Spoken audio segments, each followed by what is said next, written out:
Hey guys, Zomfox here, and today it is time to do the final power rankings for the 2024 United Football League regular season. That's right, the regular season is officially over, meaning these are the final regular season power rankings. This is the playoff power rankings, ranking every team heading into the UFL postseason. The season has been one that went from being a very chaotic opening to a pretty boring middle of the season to an ending in, well, the final week where, for the first time, pretty much ever, 7 spots are changing in the power rankings. Thanks to massive upsets, certain teams just not looking good, injuries. We have 7 different positions being changed today in the power rankings heading into the playoffs. Now, actually, this is the last power rankings that is going to be weekly, as the next one won't be until after the championship game. So, without further ado, let's get started with this one, where we also will be talking about each team's biggest regret of the season. And as always, if you like this, make sure to subscribe to the channel if you end up liking this video. And without further ado, number 8, the Houston Roughnecks. I mean, can it be anyone else for the number 8 spot but Houston? Look, Houston, I get it. Memphis, for the majority of the season, and even now, still dominates in regards to being bad statistically. But Memphis won 2 games this season, and they were both against Houston. So the team that, by all metrics, was the worst team in the league beat you twice. They swept you. And your only win on the season was against a Renegades team who had their MVP, Luis Perez, have his worst game of the season. And even that, you barely escaped with the W. Look, their offense put up 158 points in the season. Scoring-wise, it was the worst offense in the whole league. They got swept in their division. It's hard to put this team anywhere but 8. I mean, I get it. Again, technically across the season, Memphis, by all metrics, was the worst team. But sometimes winning and losing matters in terms of the power rankings, and in this case, winning and losing does matter. You lost to Memphis twice. You lost to them to start the season and to end the season. Yes, the first game was a very fluky win by Memphis, but it still was a win Memphis got on you, and it happened again. Houston had a shot to win the game, and they didn't. And because of that, you have to put them at number 8. It's just, I mean, again, you're the worst team in the league at 1-9, so I mean, you kind of have to be there, especially when your 2 losses were against the team that used to be the number 8 team in the league. So number 8 is Houston. Now, their biggest regret, I would say overall, is the branding. Now, this is the only team I'm going to be using something that isn't, I guess, technically like an on the field, I guess you could say, but the whole branding issue was definitely the biggest issue this team ended up having. Yes, their attendance was terrible, and I always say it's the trifecta: a bad team, bad branding in terms of what I'll get to in a second, and of course the stadium change. But the thing is that this Houston Roughnecks team had the issue of it not being the Roughnecks. This was the Houston Gamblers team that got rebranded to be the Roughnecks team, to where it is very hard to see exactly what gets credited, as some people view it as, well, you'll see in broadcast, they acknowledge it like it's still the Roughnecks team history, whereas places like Wikipedia or people like me who actually understand what's going on view it as the Roughneck or the Gamblers team. So you confused every single casual fan heading into this season. Those who just casually watched either league last year now were totally confused. You had an XFL team playing in the USFL conference, but it was actually a USFL team, but it was rebranded for no real reason because you're not keeping the players. This whole thing was definitely the biggest regret that this team had.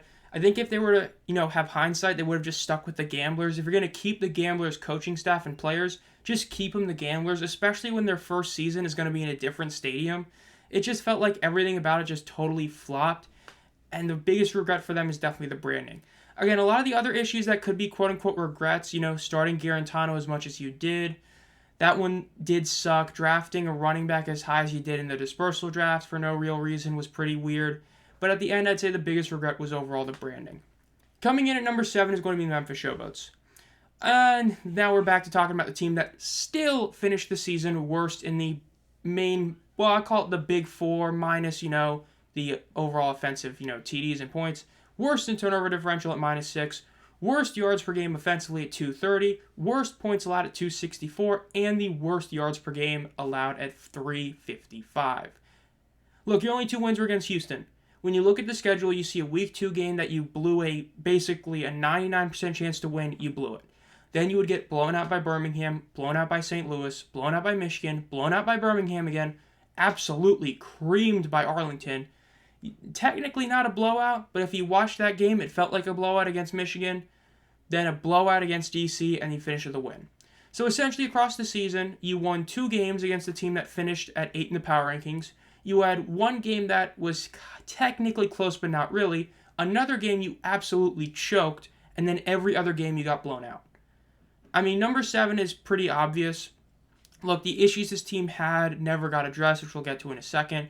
But again, it's hard to put this team any higher, and you really can't.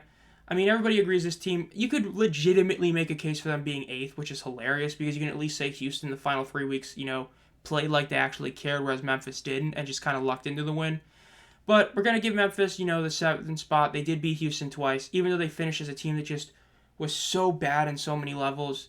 Give them 7. Still definitely the, second to worst team in the league, but hey, better to be 7 than 8. Now, their biggest regret is definitely not fixing the O-line. Look, the offensive line finished being so bad that it hampered the running game to be at 3.7 yards per attempt, tied for the worst in the league. 65 yards a game was the worst in the league. And they allowed 13 more sacks than any other team. Their 39 is 13 more than what Houston allowed. And their sack yardage that they lost was also the worst in the league by a very wide margin of nearly 80 yards. The O-line never really got addressed. They kind of changed a little bit at the end of the season, but at that point it was just far too little too late. This offensive line needed a complete overhaul at about week 3, and it never got it, and that hurt the QBs, it hurt the running game. And in the end, it's the biggest reason why this team wasn't that good this year. Yes, as I've talked about before, part of it is the fact that the defense played well in over their head, in 2023 with the USFL. But the offense was just a complete failure this year, and it was because of the offensive line above everything else. Coming in at number 6 is the DC Defenders. The Defenders do drop a spot from number 5, and I don't think anyone will be shocked at that. Look, the team at 5, which you can probably guess who they are on a technical great tear for the last 4 games of the season, whereas DC has just kind of been DC. They are just kind of mid. This is the quintessential mid team. This is kind of what I expected Arlington to be in regards to being just a mid team that if you beat them, you're a contender. If you lose, you're not. But DC basically was the mid team this year. Look, the game was close, but it was close because of turnovers by Perez, his 2 interceptions he threw. If Perez doesn't throw those 2 interceptions, and if Manigo doesn't have that insanely stupid safety he did where he put the ball into the end zone himself for no reason, DC gets obliterated. Let's be clear here. DC got a free 2 points out of the penalty or out of the safety, and they got 2 turnovers, which they didn't end up doing anything with, by the way, but there were 2 turnovers that Arlington could have done something with, and they still lost. Look, DC finished with a pretty weak defense, not the weakest, but their 222 is the 3rd worst in the league, and against Arlington, they just got beat by just all accounts. I mean, they got beat in total yardage by almost 100. Their rushing game was non-existent again. It's pretty hard to view this team as anything else but the 6th spot. Yes, I get their record is better than Arlington, but Arlington finished the season much better. And when you look at the past 4 weeks, it's pretty tough to argue why DC would be above Arlington, especially with this past week where, again, Arlington across the whole game looked far better than DC. When you have 2 interceptions and a safety that go for you and you have nothing really aside of fumble that you didn't even lose, I mean, come on. Look, Arlington had 4 trips to the red zone and only scored TDs on 2 of them. At the end of the day, Arlington was the better team. DC got beat. It should have been a much bigger difference, but DC kept it close, but they're still definitely the 6th spot. 3rd worst team in the league, 5th best, however you want to view it. They're mid. They finished at 6. Now, their biggest regret technically is a cop-out, kind of. I'm putting it as 3 different weeks. Week 1, 4, and 8 are what they're going to regret. Look, week 7, they got beat by Michigan, but the other 3 games were all games that were incredibly winnable and, in fact, should have been guaranteed W's, arguably. Week 1 against San Antonio, the Jean Delance game. 2 touchdowns got taken off the board, and you allowed a crazy pass from a punter to a center for a TD. Those things don't happen a certain way. You beat San Antonio. Week 4, Birmingham did everything they could to give the game away. Fumbling in the red zone twice, the just very poor offense that they were having with Matt Corral that day. And then they had a shot, DC had a shot to end the game, but they decided to just play it safe, kick the field goal. Birmingham win and kick the game-winning field goal. Then week 8, they played against an A.J. McCarron-less St. Louis team. And for some reason, everybody forgets that Manny Wilkins did win a game for St. Louis. Everybody talks about McCarron MVP because they wouldn't be in the playoffs without him. But again, against DC, Manny Wilkins was the QB. So, in theory, DC should have won that game, and they didn't. Look, they did lose 2 other games, but I don't think those are regrets. At the end of the day, the fourth quarter against St. Louis was horrific. Yes, they should have taken advantage of the very, very banged-up O-line St. Louis had that game. They didn't. But when you're talking about the biggest regrets, the week 1, 4, and 8 games are the ones that really stick out as games that DC should not have lost. Those are 3 wins that would have greatly helped them and make this week 10 game actually mean something. So because of that, that's what I'm saying their biggest regrets are. Now, number 5, I'm going with the Arlington Renegades. This is pretty obvious. Look, the Renegades finished the season 3-1, and it's not even like they beat just bad teams. Look, they pwned Memphis in the second Tank Bowl of the season. They barely lost to San Antonio in Week 8. They did pretty handily beat St. Louis, though it was technically because of the pick 6 Manning threw at the end. That was a much closer game than the final score indicates, and they beat a close win against DC. They were able to win those close games they couldn't win the first 6 weeks. Again, this is a team that, when you watch them, you realize they were much better than what their record said they were. They lost on a last-second field goal against both St. Louis and DC in back-to-back weeks. Then a few weeks later, they lost again to a last-second field goal against Michigan. The team really was a great team this year. In the end, though, they finished 3-7, but they won 3 of their 4 last games. When you look at their stats, you realize why this team was the way it was. The defense was the second worst defense in the league, whereas the offense was incredible.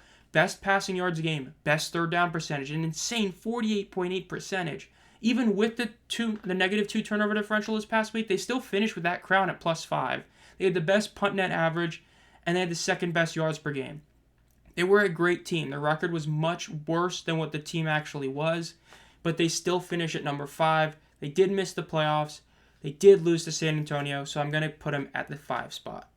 Their biggest regret is drafting Lindsey Scott number 1 overall in the dispersal draft.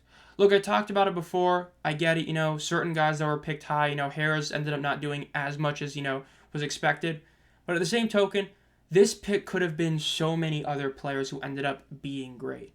Now, the one that comes to mind, of course, is Ja'Cour Pearson, who everybody expected to be the number 1 overall pick. Yes, they had a great receiving core, but again, it's adding another guy to that, or other defensive guys that could have been on the board that they could have taken. The Lindsey Scott pick ended up being a waste. Look, Scott had his flashes. The only issue is that they were literal flashes. He would come in for like a couple plays or a play. So the fact that you drafted him 1st overall in the dispersal draft to be your backup, I get it. Luis Perez wasn't for sure back yet, but the point still stands that in hindsight, you drafted a guy to basically do nothing for you. Whereas other teams drafted guys who, again, may not have ended up doing everything, but who knows, maybe if Harris was in Arlington, he would have had a great season. We saw how much of an impact Andre St. Amour had when he came into the Renegades and played those few games. So imagine if you had a guy like Harris who maybe, plays much better, does everything, just a better season here than he did in DC. You don't know. At the end of the day, this is the thing that Arlington's going to regret the most. Yes, I could do a cop-out and say, oh, they just lost close games, but there's so many situations that they just kind of blew. But the biggest regret, drafting Scott number 1 overall, that's for sure. Coming in at number 4 is going to be the San Antonio Brahmas. Now, before I start with this one, before people get upset, the way I'm doing the top 4 is pretty simple. You can legitimately make a case for any of these top 4 teams anywhere. This isn't like last week where a couple teams you pretty much had to be in a range. This top 4 can be any way you want. The way I'm viewing it is a mix of mainly at this exact moment, how good are they? And a lot of that is due to health. That's why San Antonio's at 4. As I talk to people in the comments and other videos, and I've talked on Twitter, the issue with the Brahmas is they're just so banged up. I mean, Tim Ward was out this past week. John Lovett was out this past week. Anthony McFarland was out this past week. A bunch of other guys were hurt as well. So you had this team that was so banged up, and then their starting QB got re-injured in his wrist again. And they did lose. Yes, as I've talked about before, they were the better team against St. Louis. I'll get to all the details once I get to the biggest regret, spoiler for that. But they were the better team against St. Louis, and they blew the game. Very reminiscent of last year with, Hines Ward as the coach, where games that are essentially gimme games where you're getting the win for free, and you say, nah, I'm good. That was what this game was. And the fact is that was their shot at beating St. Louis. Having to beat them at St. Louis with all these guys either, not playing again or playing through injury isn't going to help. That's why I have them at 4. At the end of the day, you have both your QBs are hurt. Remember, Quentin Dormady was on the injury report. He did end up playing naturally, but he was on the injury report. So you're going to have 2 QBs who aren't at 100%. You might have two running backs who aren't at 100% if they even play. You have a bunch of defenders who might miss the game again or be playing through injury. You're the most banged up team in the playoffs. That's why you're at 4. Because again, your defense is still phenomenal. What you did against St. Louis was crazy. People can make the excuse it's AJ's leg. Even with that injury, under no circumstances should that St. Louis offense only have 13 points total. They just shouldn't. So your defense is still great, even with those injuries. But now your offense is going to get worse. And there's no way either team puts up this few points in a back-to-back week rematch. So I don't think everything's just going against San Antonio. Could they win? Yes. If they're fully healthy, I do think that they're probably the second best team in the league. The issue is they're not fully healthy. And because of that, they come in at number 4 for me. Now, their biggest regret, week 10. Look, Santoso missed 2 kicks. Yes, I know, technically they were both blocked, but both of them were the second one probably would have missed anyway, even if it wasn't blocked, and that was one that mattered. And as we talked about, because his leg isn't the most powerful, he has to kick it up really low. But that's not the only issue. Yes, you can blame Santoso, and there's a very real argument to blame him. But the 2-point conversion at the end of the game was horrific. Look, they got benefited greatly by a neutral zone infraction by St. Louis. So now they're doing the 2-point conversion to take the lead at the 2-yard line. They convert it, but St. Louis challenged that there was an ineligible man downfield, which ended up being true. The worst part is it wasn't even like they needed to do that penalty. Davenport had no reason to push him back all that far, and in the end, it cost them because the next play when they redid it, Quentin Dormade would throw a pass that was in the receiver's hands. Smith did have it in both hands, but it was still behind him, and he didn't catch it. 2-point attempt failed. And that really hurt because the subsequent drive where St. Louis could have ended the game, San Antonio just beat them. They had a great first down play, and then it was just back-to-back losses for St. Louis, and they punted the ball. And then San Antonio got benefited from St. Louis penalties, because if it wasn't for St. Louis penalties, San Antonio wouldn't have even gotten in field goal range, to be fair. But again, San Antonio had this game won, and they blew it. And this is their shot. If they don't make it to the championship game, if they don't win it, better yet, this is what's going to be the biggest regret. This loss, especially whether you want to blame Santoso, you want to blame the 2-point conversion, the point is they should have won this game and they didn't, and that is probably going to cost them a championship berth, as now they're going to have to play once again in St. Louis against a healthier Battlehawks team, while their team is still super banged up and might be even more banged up from this past week. Number 3 is the St. Louis Battlehawks. Look, I did the live stream this past weekend like I talked about, and it was in that live stream I put out a poll and I was like, who do you guys think is the second best team in the league? I was already leaning to a certain team being at 2, but the amount of people who voted the team that is at 2 made me realize that, yeah, number 2 is probably going to be a certain team, which you all probably can guess, but number 3 is the Battlehawks. Look, as I said before, it's tough to put the Battlehawks top 2 at this point because they're not the juggernaut people claim they are at this moment. A.J. McCarron, I get it. He was playing through a leg injury. But is he going to be that much healthier next week? We don't know. He got hit many times in the leg this past week. And in terms of an actual game, he did not play well. 10 of 24 for 115, 1 TD, 1 interception is a bad game. Yes, he couldn't run like he usually can. But at the end of the day, even their running game, they didn't utilize it enough. Yes, Sailors and Gallman, by average, were really solid. But they didn't end up having a ton of carries that they probably should have had. Ja'Cour Pearson was solid, Hakeem Butler were solid, but they weren't what they usually are, where usually with the Battlehawks, there's at least one guy that will go up for like 80 yards as a receiver, whether that be because they have a deep shot that finally happens or they actually do a great yards after catch. That never really happened. And in the end with St. Louis, they end the regular season with the worst third down percentage by a pretty wide margin at 34.2. They end up being one of the worst teams in yards per game offensively at 272. They are solid in the turnover differential, and their points allowed is also pretty solid. But their points allowed is very similar to the team that's at number 4 in that ranking. And it's just, they're not as elite as people claim them to be. And a lot of it is because they do have such a great home field advantage. Now, I'm not saying they're not great. That's why I have them at 3. But the fact is, this is a team that is benefiting greatly from their home field advantage heading into the playoffs. Hopefully McCarron is healthier, because if he's basically the same level he was this past week, it's going to be very questionable, because again, he didn't look all that good this past week. How much was it because of the leg? We'll see. At the end of the day, though, they're number 3 because I just can't put them at number 2. Yes, I get the team at 2 lost, the team at 3 won, but the team at 2 lost to a team that beat the team at 3, and it was a closer game as well for the team at 2, and the team at 2 has been much hotter than the team at 3. I mean, it's Battlehawks are at 3. I personally cannot put them at number 2. I don't see a very real argument to put them at 2. If you have an argument, let me know down below. But again, if you say injury, I can just throw an injury that Michigan has as well. Spoiler alert for number 2. So, at this moment, I have the Battlehawks at 3. Now, their biggest regret is probably the whole McCarron injury situation. Now, here's the thing. The Battlehawks are one of the teams that really doesn't have anything to really regret on the season as a whole. But I would say that it's not really just the injury, but it's exactly the circumstances around it. Look, best case scenario in Week 10, you only put out McCarron for like a couple series to get, his legs back under him or his arm back with him as well. You don't play him the entire game. The issue is you did lose to Birmingham when he got hurt during that game. Then you proceeded to get the W against DC with Wilkins, but then you lost at Arlington with Wilkins. And then, of course, because of how San Antonio ended the season, you were forced to play McCarron for the entire game to get home field advantage.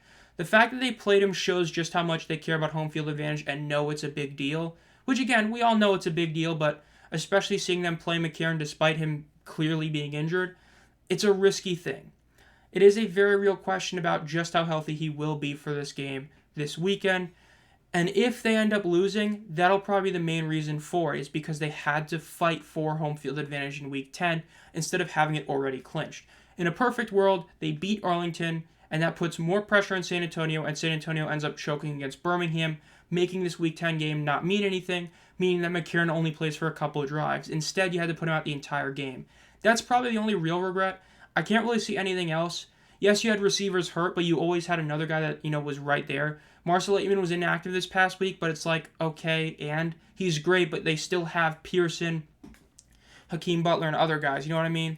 But if I were to say any regret, it's the whole situation with McCarron's injury and just everything not working out in their favor. Coming in at number 2 is going to be the Michigan Panthers. Yes, the Panthers do come in at number 2. Yes, they lost to Birmingham, but it was one of those losses that not really the same. See, when they first lost to Birmingham, it was because they had basically completely eliminated Birmingham's red zone offense. But this loss was Michigan outplayed them, but they just couldn't end up getting the TDs. Michigan only had one red zone trip, and they failed it.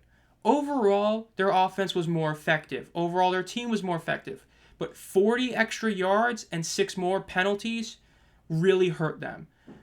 And that's the story of the game. It's just things that really hurt Michigan.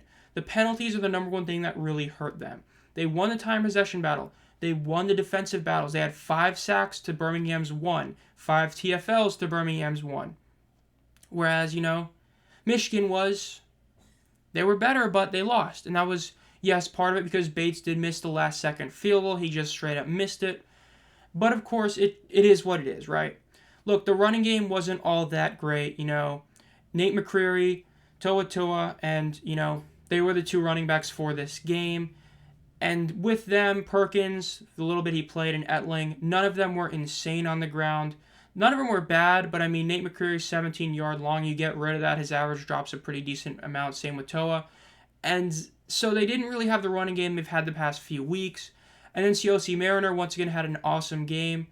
But in the end, they did lose. But I am going to keep them at 2 for the reasons I said before.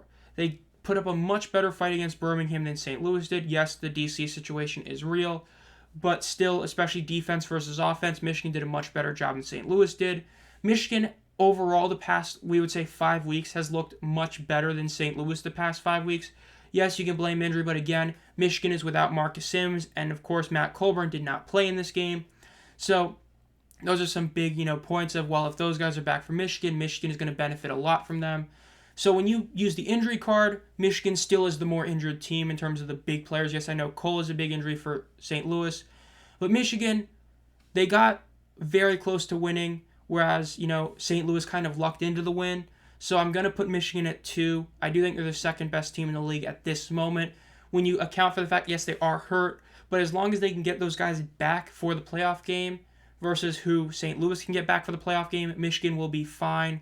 And I think that that's why Michigan definitely deserves the 2 spot. They've been a better team the past couple weeks, and they are a team that, when fully healthy, just have that extra thing. Yes, I know Perkins is questionable for the playoff game, but all signs are that Etling will start. So with that, Michigan at 2. Now, their biggest regret, I'm going to go with Bates' MVP chance. Look, there is nothing really to regret for the Michigan season, except, I guess, Jake Bates losing out in the MVP. I talked about in the comments before. Look, the fact is that Jake Bates did have a shot to win MVP. Now, this is saying that the Beeham game ends up being the same way. There was a very real possibility Jake Bates would have won MVP this year. With AJ McCarron getting absolutely beaten that 1v1 against Martinez, I get it, QB doesn't play QB, but you all know what I mean. With Martinez not having the greatest final 2 games, Jake Bates potentially kicking the game-winning field goal to beat Birmingham, he could have won MVP. Look, I'm going to be real with you. If his Memphis game, the first one, was the only game he missed kicks in, he would be MVP. Because then he would have 2 misses that were outdoor 58 and 62 yarders. Whereas now he finished with the 3rd worst field goal percentage in the entire league, believe it or not, and he's on a very poor kicking form. Yes, he did have the great rebound with Arlington and DC, but the past 3 weeks he's missed 3 field goals. In the end, he is not the points leader that went to Andre Schmidt. He is not the field goal percentage leader. Again, he's the 3rd worst in the league. That's the only regret I can see. If you eliminate the Memphis game and he makes every other kick, I think he's MVP. He would be the kicking points leader. He would have kicked a game-winning field goal against Birmingham of all teams to win a game. He would be MVP over Martinez, over McCarron, over Perez. Instead, the amount of missed kicks he had eliminated his shot at being MVP, and honestly might have cost him a Special Teams Player of the Year award, because I will say it's pretty tough to give it to a guy who didn't even kick 80%, I'm going to be honest. So with that, that's their biggest regret. Now, coming in at number 1 is the Birmingham Stallions. Look, I'm not going to talk a lot about it. Again, I said it before, I'm not going to put them down for 1 loss. I was debating on it, but no other team really deserves the 1 spot over them. Yes, it was a very, very close win, but at the end of the day, they scored in the red zone. Martinez didn't look all that great again. Maribel did look solid, but he did have a huge long, but Person didn't play. They're going to be number 1. There's not much to talk about. I still think that you have to put them at number 1 at this point until they lose again. They still are the team that is definitely the favorite to win the championship, even with every home field advantage St. Louis has. They're a team that overall is probably the healthiest of all 4 teams. Aside from Person, you can't really look at somebody and be like, that's a massive injury compared to the other teams. That's how I at least feel it. So because of that, Birmingham number 1. Now, their biggest regret, I would only say, is probably the indecisiveness at QB early in the season. I think in hindsight, you would have started Martinez much earlier. Looking back, the fact that it took till week 5, and even then we didn't know for sure until week 6, to make Martinez the starter is crazy. Look, I keep hearing that Corral is a better passer, Corral's a better passer. In the games Corral played, he really wasn't that much of a better passer, I'm going to be honest. I mean, yes, his yards per pass were better, but he threw 2 interceptions in the 3 games he really played, a decent amount in, versus Martinez, who across the season threw 3. Corral was sacked 4 times in the couple games he played. Martinez was sacked 18. That would have been very similar. So I just don't see that. At the end of the day, Corral shouldn't have been playing basically after the Panthers game. The Panthers game, Martinez came in and was the much better QB. At that moment, it should have been Martinez. Instead, we had to wait a few more weeks until week 5 where it was official that Martinez is going to be the guy. That's the only regret I can really see Birmingham having. Yes, I know you could say losing to San Antonio in week 9. That's definitely an argument. I get it if you want to say the John Chavis situation, but I mean, again, that's, the health of somebody, so I'm not going to use that as a regret as a guy, having a health concern in that regard. And so with that, biggest regret is the indecisiveness of QB early in the season. So that'll do it. This has been Zom Fox. If you enjoyed this content, make sure to subscribe and hit the bell to be notified as soon as I upload any videos. If you enjoyed this content on the channel for a while, think about becoming a channel member to support the channel for as low as 99 cents a month. You can click the join button. You'll get 4 exclusive team emojis. And if you join, I'll be able to add 2 more, so make that 6. I do an exclusive video every month. I do exclusive community posts, among other things. And again, let me know what your power rankings are down below. Do you agree with my top 4? Do you agree with my top 8? What do you think about the whole injury situation with all these teams? And as always, guys, have a great night.